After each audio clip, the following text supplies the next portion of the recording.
Just before arriving to the operation room, she yelled, "Oh God, let this child live.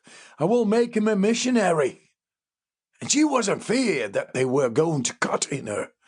She was also in fear to lose the birth, and the way she called it always, a gift of God.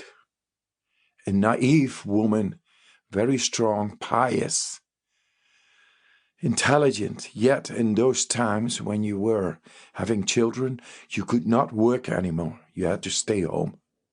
The man had to provide the work. So she wasn't schooled too much, but she was an intelligent, naive, strong mother. Her father and mother coming from farmers. And they had struggled there. Struggled of the absence of the mother who become schizophrenic.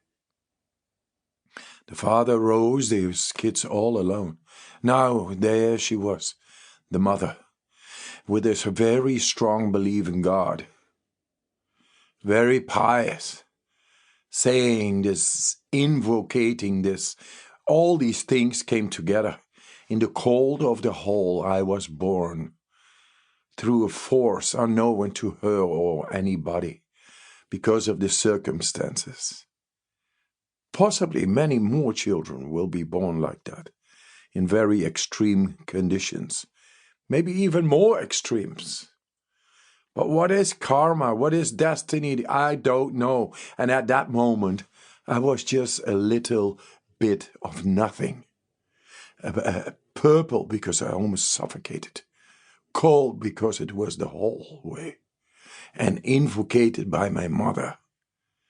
So strongly, like tattooing on my soul, right over there, without me having a reference or whatever was going on. I was a piece of nothing.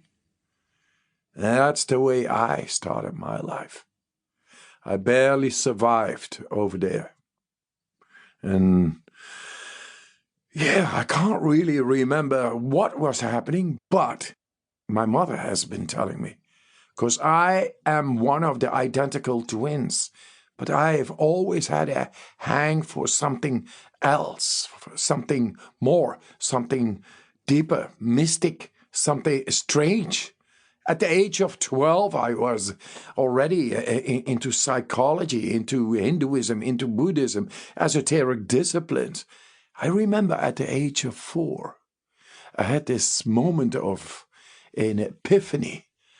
Like it made me stop. A child of 4 made me stop completely. I just saw light. Light.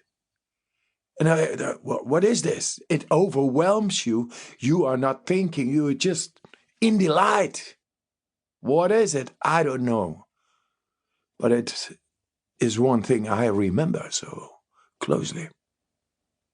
When I was 7 years, I remember we were playing on a pasture in the snow, together with my friends, making a sort of igloo.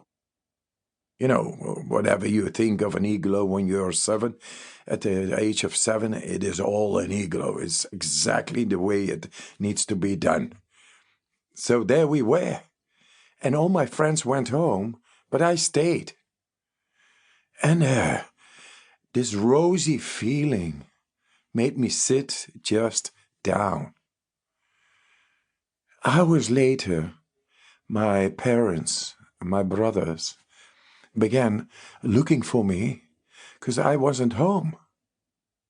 I normally used to go a lot outside and play outside in the forest, making cabins like Uncle Tom and playing Tarzan and all that. And now in the snow, I love the snow. I went there, but this time it just too long. They were worried. They found me already sleeping for quite some time. When they woke me up, I didn't want to wake up. I was just there and a feeling. It's called the white death, because you can doze off, get into hypothermia, and then get into the coma, and then the rest is done. I mean, it's irreversible if there is no external heat source.